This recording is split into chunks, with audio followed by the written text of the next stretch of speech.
Je suis Marisa Germain, je suis médecin de santé publique et je travaille dans le département d'information médicale du groupement hospitalier de l'Institut catholique de Lille. C'est un groupe de 3 établissements hospitaliers, donc 2 hôpitaux sur la métropole lilloise et une clinique à Cambrai. Et le département d'information médicale est un centre névralgique pour les données, pour des données qui sont toutes sensibles. Ce sont des données médicales, mais nous collectons l'ensemble des données administratives, médicales, techniques, etc. du centre hospitalier. Le premier objectif de la collecte de ces données, bien évidemment, est celle d'être payé par l'assurance maladie. Et en même temps, nous avons un besoin énorme de restitution de données. Des restitutions dans le cadre de thèses, dans le cadre d'études, également de recherches qui sont faites aussi bien au niveau local que national ou international. Et pour ce faire, ces données-là doivent être à un moment donné clarifiées, identifiées, stockées dans un endroit, et nous avons réalisé un entrepôt de données de manière à pouvoir collecter les différentes données venant de tous nos logiciels métiers.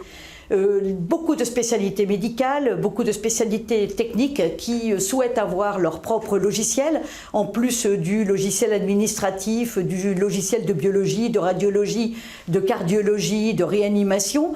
Toutes ces données-là sont donc dans des petits entrepôts, on va dire, collectés dans leur centre et à un moment donné, il va bien falloir les centraliser pour pouvoir en faire des tableaux de restitution pour aussi bien pour nos responsables, nos directions, que pour les tutelles et nos praticiens. Il est inconcevable aujourd'hui pour un responsable d'établissement de ne pas avoir de vision, de pilotage sur son activité et également sur ce que réalisent les autres établissements de la région, notamment dans les mêmes spécialités.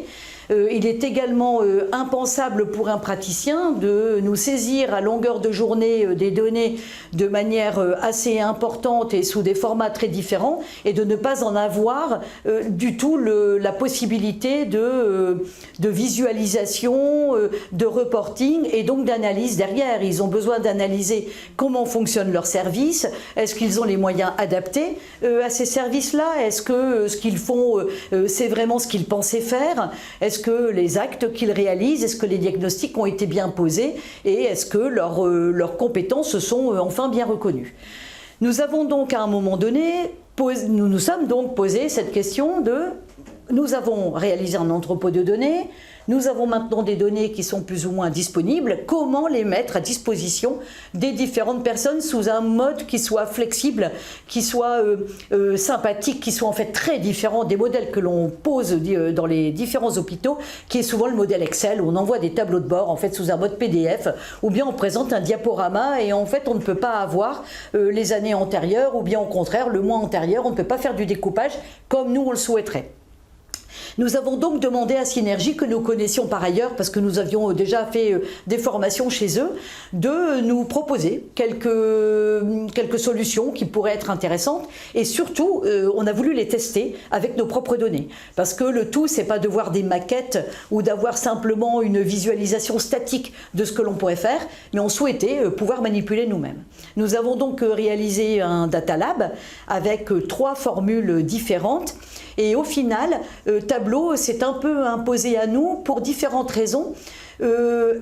Ergonomique, c'est certain, c'est quand même quelque chose qui est très simple d'utilisation, qui est facile, qui est très agréable, qui en plus a énormément de mise à jour, qui a un forum, une communauté qui est très vivante et qui du coup permet d'avancer sur beaucoup de questions que l'on se posait.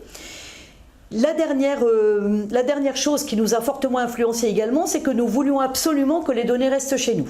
Nous ne voulions pas en fait avoir une solution qui soit dans le cloud parce que pour l'instant nos données sont quand même des données patients et parfois nos cohortes sont toutes petites et on ne souhaitait absolument pas qu'à un moment donné ces données-là puissent être dispersées ou puissent se voir à l'extérieur de nos établissements.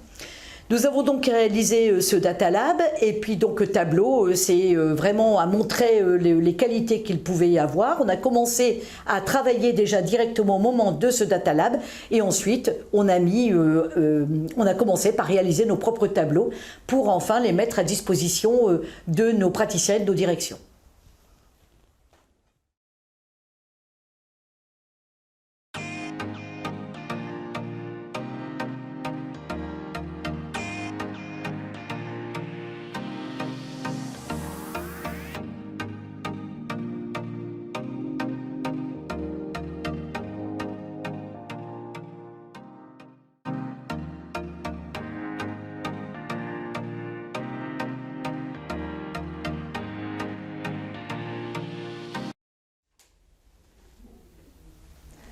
Bonjour, Anne-Adélaïde Craco, je suis directrice qualité et gestion des risques au GFICL.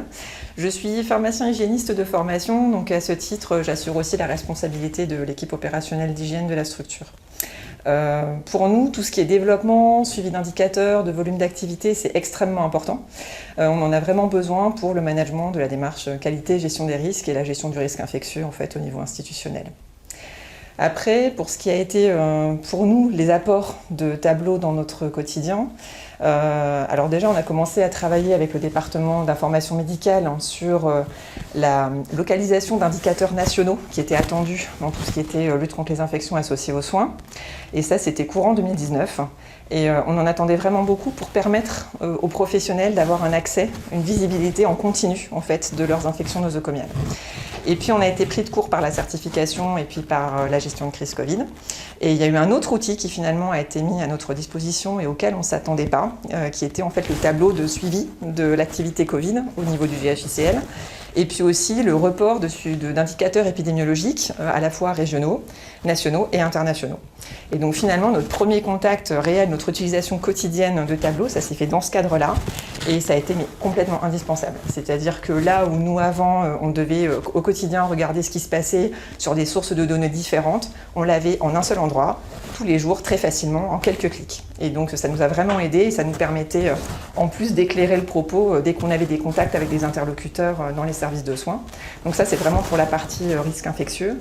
Et là tout ce qui était maintenant travail sur la démarche qualité institutionnelle, nous l'intérêt qu'on voit dans le tableau très clairement c'est de permettre aux chefs de service et cadres de santé d'avoir des indicateurs de leur activité en termes de qualité, mais à la fois sur ce qui se passe dans leur service et en même temps d'avoir une visibilité sur ce qui se passe au niveau institutionnel.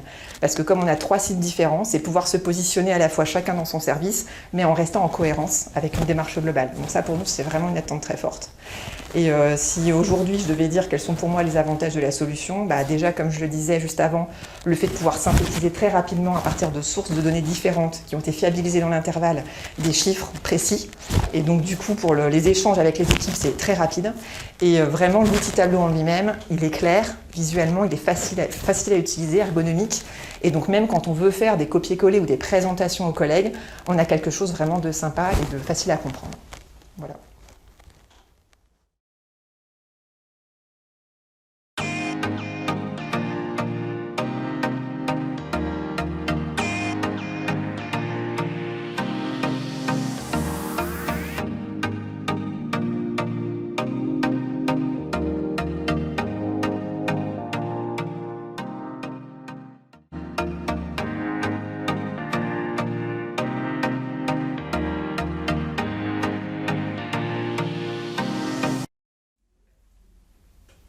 Bonjour, Thomas Devalter, je suis médecin urgentiste au groupement des hôpitaux de l'Institut catholique de Lille sur l'hôpital Saint-Vincent-de-Paul.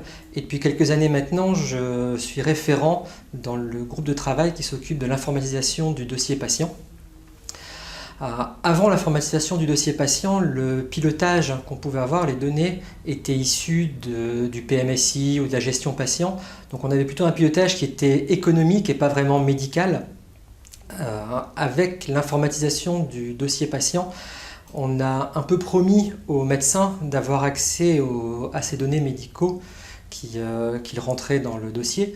Alors, une promesse, voire même une carotte, le deal c'était un peu oui, vous allez perdre du temps à rentrer la donnée, c'est plus long, plus facile de le rentrer sur un ordinateur qu'avec un papier, un crayon sur le dossier. Mais à contrario, vous aurez l'accès à la donnée quand vous voulez et de façon beaucoup plus rapide qu'en allant ressortir tous les dossiers des archives et en passant des heures avec un tout recopier dans un tableau Excel, voire sur un bout de papier. On s'est vite rendu compte, une fois que le dossier avait été informatisé, que cette extraction n'était pas si simple avec les outils que les éditeurs pouvaient mettre à notre disposition. On a rapidement vu 2 limites. La première limite, c'est qu'effectivement, on pouvait sortir et croiser toutes les données que l'éditeur avait prévu de nous mettre à disposition. Et dès qu'on s'écartait un peu de ce schéma, on n'avait pas la donnée. Et puis c'est bien connu, les médecins, quand ils font une demande, c'est pour demain, voire pour hier.